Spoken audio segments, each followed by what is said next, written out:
गोविंद शिल्प घेऊन येत आहे 79 ट्विन बंगलोचा भव्य दिव्य पंढरपुरातील एकमेव प्रकल्प। आमच्या प्रकल्पाची वैशिष्ट्ये मनाला शांती देणारं महादेवाचं मंदिर, मुख्य रस्ता सुमारे 30 फुटांचा, अंतर्गत रस्ता सुमारे 20 फुटांचा, ग्रामपंचायत योजनेचा प्रत्येक बंगलोजला स्वतंत्र नळ, सांडपाण्याची सुरक्षित विल्हेवाट, सर्व टाइल्स ग्लॉसी आणि नामांकित कंपनीच्या, सर्व स्टेअर, खिडक्या, चौकटी सुपर ब्लॅक ग्रेनाइट, दोन्ही अटॅच बाथरूम पूर्णपणे टाइल्स, पंतप्रधान हर घर नल योजना पूर्णत्वाकडे, बाथरूम, बेसिन, किचन, सीटू फिटिंग्स हे जगवार कंपनीचे, स्टील वर्क पूर्णपणे जिंदाल कंपनीचे, 1000 लिटर पाण्याची टाकी, 150 लिटर सोलर वॉटर हीटर सोबत वॉटर प्युरिफायर, प्रत्येक बंगलोजला स्वतंत्र पार्किंग, दर्शनीय भाग पूर्णपणे डॅटो टाइल्स, टाटा प्रवेश कंपनीचे आकर्षक भक्कम दरवाजा, फुटी उंचीचे सुरक्षित कंपाऊंड। मग विचार काय करताय? गोविंद शिल्प, पत्ता गट नंबर 95, हॉटेल अंगण शेजारी, टाकळी रोड, पंढरपूर। ताज्या घडामोडी पाहण्यासाठी आमच्या YouTube चॅनलवरील PVR म्हणजेच पंढरी वार्ता या न्यूजला सबस्क्राइब करा आणि शेजारील बेल आयकॉनवर क्लिक करा। सप्टेंबर 2022 मध्ये तत्कालीन जिल्हाधिकारी मिलिंद शंभरकर यांनी पंढरपूरचा प्रस्तावित विकास आराखडा सोलापूर येथे बैठक घेऊन सादर केला। या बैठकीनंतर पंढरपूरमध्ये खूप मोठी अस्वस्थता निर्माण झाल्याचं दिसून आलं। पंढरपुरातील मंदिर परिसर तसेच पंढरपुरातील ज्या 18 रस्त्यांचं रुंदीकरण 1967 आणि 2011च्या नगररचना आराखड्याने प्रस्तावित आहे, या रस्त्यांवरील सर्व संभाव्य बाधितांमध्ये खूप मोठी अस्वस्थता निर्माण झाल्याचं दिसून आलं होतं। 1967 मध्ये पंढरपूरचा पहिला नगररचना विकास आराखडा मंजूर करण्यात आला। त्याच्यामध्ये छत्रपती शिवाजी महाराज चौक ते नामदेव पायरी ते माधवार चौक या प्रमुख रस्त्यासह प्रदक्षिणा रस्ता, काळा मारुती ते मंडई इंदिरा गांधी भाजी मार्केटची 45 बाजू ते पश्चिम द्वार, त्याचबरोबर अंबाबाई पटांगण, भजनदास चौक, हरिदास वेस ते विठ्ठल मंदिर, त्याचबरोबर श्यामसुंदर बोळ ते विठ्ठल मंदिर, त्याचबरोबर इतरही अनेक रस्त्यांचं DP प्लॅननुसार रुंदीकरण या 1967च्या आराखड्यामध्ये प्रस्तावित करण्यात आलेलं होतं। त्यानंतर 2006 साली दुसरा नगररचना विकास आराखडा सादर केला गेला, यावर हरकती मागवल्या गेल्या। याच्यामध्ये ज्या रस्त्यांचं 1967च्या आराखड्यानुसार 9 मीटर रुंदीकरण प्रस्तावित करण्यात आलं होतं, त्याच रस्त्यांचं त्यातल्या काही प्रमुख रस्त्यांचं जसं की अंबाबाई पटांगण ते भजनदास चौक ते मंदिर परिसर या रस्त्यांचं 9 मीटर ऐवजी 15 मीटर रुंदीकरण प्रस्तावित करण्यात आलं। खरं तर या भागातील आपण या रस्त्यांवरून जर गेला तर लक्षात येईल की मास्टर प्लॅन होणार आहे म्हणून हे रस्ते, या रस्त्यावरील इमारती ह्या बांधकामाविना तशाच पडून असल्याचं दिसून येतं।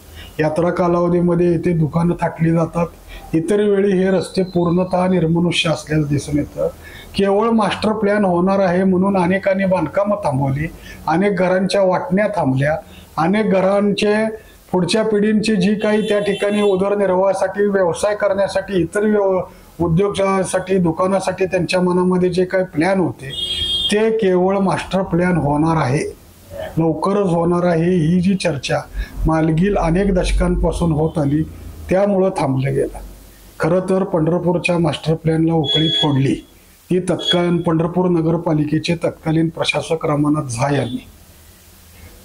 त्यावेळेला जो विरोध झालेला होता तो विरोध एका रात्रीत मोडून काढत रमानाथ झा यांनी पश्चिम द्वार परिसराचं रुंदीकरण केल्याचं म्हटलं जातं। त्यानंतर 2011चा जो आराखडा आला त्याच्यावर जो 9 मीटरचे 15 मीटर रस्ते प्रस्तावित केले गेले त्याच्या विरोधात अनेकांनी न्यायालयात देखील दाद मागितलेली आहे, आपल्या लेखी तक्रारी दिलेल्या आहेत। हे रस्ते 15 मीटर करण्याची आवश्यकता नाही, पूर्वीच्या आराखड्यानुसार 9 मीटर रुंदीकरण प्रस्तावित केलं तरी हे रस्ते निश्चितपणे यात्रा कालावधीत देखील भाविकांना कुठल्याही गर्दी न होता वापरासाठी उपयुक्त ठरतील अशी या पाठीमागं त्यांची भावना आहे आणि ते बऱ्याच अंशी खरंही आहे।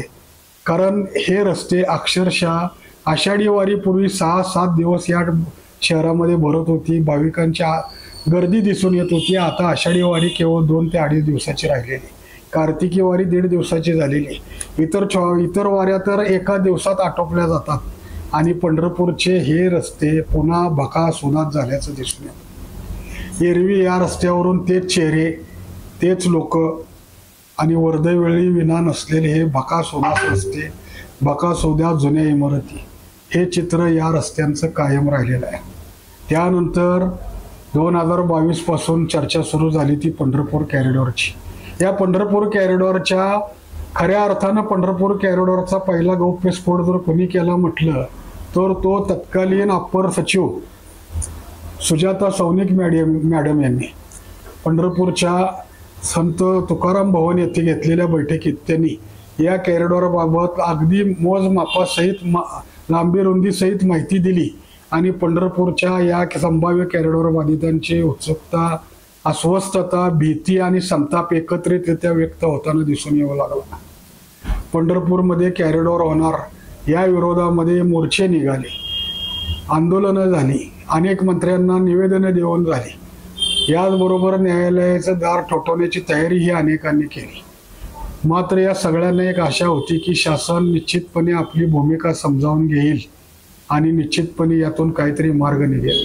तर अनेकांची अशी भावना होती की या कॉरिडॉरमुळे निश्चितपणे पंढरपूरच्या विकासाला खूप मोठा हातभार लागणार आहे आणि संभाव्य बाधित परिसर जर सोडला तर आपण पंढरपूर शहरातील बहुतांश भागात जर आपण माहिती घेतली तर कॉरिडॉरला मोठं पाठबळ मिळत असल्याचं देखील इथल्या नागरिकांकडून दिसून येत आहे. नुकतेच राज्याचे मुख्यमंत्री देवेंद्र फडणवीस हे पंढरपुरात सांत्वन भेटीसाठी आले असता त्यांनी महाराष्ट्रामध्ये सर्वात जास्त भरपाई या कॉरिडॉर बाधितांना मिळणार असल्याचं सुतोवाच करण्याबरोबरच पुढील 3 महिन्यामध्ये भूसंपादनाची प्रक्रिया सुरू होईल असं निर्धारपूर्वक सांगितल्याचं दिसून आले आणि कॉरिडॉर बाधितांमध्ये पुन्हा अस्वस्थता निर्माण झाली. पंढरपूरच्या कॉरिडॉरबाबत एक प्रारूप आराखडा ह्या जी संघर्ष समिती आहे, कॉरिडॉर तीर्थक्षेत्र बचाव समिती आहे, त्यांनी सादर केला होता प्रशासनाकडे, परंतु त्याचा कुठेही दखल घेतली नसल्याचंच तुर्तास तरी म्हणावं लागेल. कारण सोलापूरचे जिल्हाधिकारी कुमार आशीर्वाद यांनी काल पत्रकारांना दिलेल्या माहितीनुसार आता जवळपास 500 कॉरिडॉर बाधितांना, संभाव्य बाधितांना नोटिसा बजावण्याचं काम सुरू केलं जाणार असल्याचं म्हटलं जातं. या नोटिसा कशा प्रकारे बजावल्या जाणार आहेत, याच्यामध्ये भरपाईची कुठलं तरतूद नमूद आहे का, भरपाईबाबत कुठली चर्चा झालेली नसताना या नोटिसा नक्की कशा प्रकारे बजावल्या जाणार आहेत याची उत्सुकता निश्चितच पुढील 2 दिवसात स्पष्ट होणार आहे. सोलापूर जिल्ह्याचे माजी आमदार प्रशांतराव परिचारक यांनी या सगळ्या चर्चांना वाचा फोडण्यासाठीच मागील 4 दिवसांपूर्वी जिल्हाधिकारी कुमार आशीर्वाद यांना एक पत्र लिहिलं आणि मागणी केली की पंढरपूरमध्ये जे क्लिप फिरत आहे, चित्रफित फिरत आहे कॉरिडॉरच्या संभाव्य कॉरिडॉरबाबत, त्याचबरोबर जे आराखडे सोशल मीडियावर फिरत आहेत त्यामुळे कॉरिडॉर बाधितांमध्ये म्हणजे प्रचंड अस्वस्थता आहे. नक्की काय होणार याची माहितीच कॉरिडॉर बाधितांना नाही अशी एक भावना त्यांनी आपल्या पत्रातून व्यक्त करत कुमार आशीर्वाद यांनी जनतेशी संवाद साधावा इथल्या अशी मागणी केली होती. आणि त्याचीच परिणिती म्हणून गुरुवार आणि शुक्रवार असे 2 दिवस सोलापूरचे जिल्हाधिकारी कुमार आशीर्वाद हे पंढरपूरच्या या संभाव्य बाधितांशी संवाद साधणार आहेत.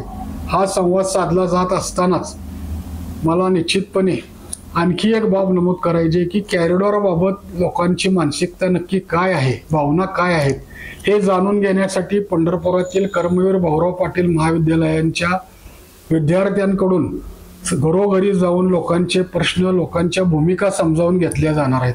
आणि त्यासाठी ही जी टीम विद्यार्थ्यांची कार्यरत होणार आहे ती केव्हापासून कार्यरत होणार आहे याची अजून तरी अधिकृत कुठली माहिती नाही. पण या निमित्ताने एवढंच एक सांगावं असं वाटतं की पुढील 2-4 दिवसांमध्ये पंढरपूरच्या कॉरिडॉरबाबत ज्या काही घडामोडी घडणार आहेत, ज्या काही संकल्पना प्रशासनाच्या डोक्यात आहेत, ज्या संकल्पना प्रशासन राबवू इच्छितं त्याची पूर्तता करण्यासाठी प्रशासन सज्ज झालं आहे असंच म्हटलं तरी वावगं ठरणार नाही. अशा वेळी पंढरपूरकरांच्या भावना जाणून घेतल्याबरोबरच पंढरपुरातील संभाव्य कॉरिडॉर बाधितांना नुकसान भरपाईसाठी कुठल्या ऑफर केल्या जातात, त्यांच्या योग्य पुनर्वसनासाठी निश्चित काय भूमिका जिल्हाधिकारी मांडतात, काय प्रस्ताव त्यांच्याकडे तयार आहे का, भूसंपादनाच्या नोटिसा बजावण्यापूर्वी जे दुकानदार आहेत त्यांचं कशा प्रकारे पुनर्वसन केलं जाणार यासाठी काही आराखडा त्यांच्याकडे आहे का जो अधिकृत समजला जाईल याची मोठी उत्सुकता या भागाला राहिलेली आहे. खरं तर कॉरिडॉर बाधितांमध्ये देखील 2 गट असल्याचं म्हटलं जात आहे. नुकत्याच या कॉरिडॉर बाधितांच्या झालेल्या बैठकीत देखील मोबदला प्रेमी लोक यासाठी उत्सुक असल्याचे एक म्हटलं गेलं. आता हे मोबदला प्रेमी कोण आहेत की ज्यांना माहिती आहे की आपण काहीही केलं तरी हे कॉरिडॉरचा जो प्रस्ताव आहे त्याची अंमलबजावणी केल्याशिवाय शासन सोडणार नाही. मग त्याऐवजी चांगल्या भरपाईची आपण मागणी करूयात आणि चांगल्या पुनर्वसनाची मागणी करूयात अशी भावना व्यक्त करणारेही त्याच परिसरातील अनेक जण आहेत. त्याचबरोबर असे अनेक मालमत्ताधारकही त्याच परिसरातले आहेत की ज्यांच्या मालमत्ता कॉरिडॉरमुळे झालेल्या रुंदीकरणानंतर पुढे येणार आहेत.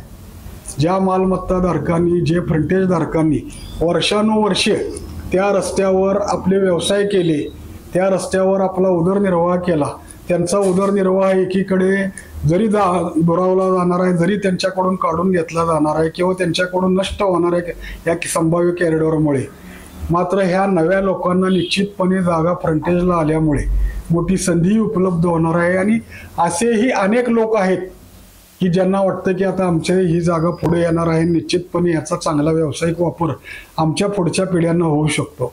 त्याचबरोबर असे वादग्रस्त मालमत्ताधारक आहेत की ज्यांच्या मालमत्तांवर भाडेकरूंनी कुळ कायद्यान्वये कब्जा केलेला आहे, परंतु कायदेशीर प्रक्रिया खूप दीर्घकाळ असल्यामुळे हे याबाबत काही करू शकत नव्हते.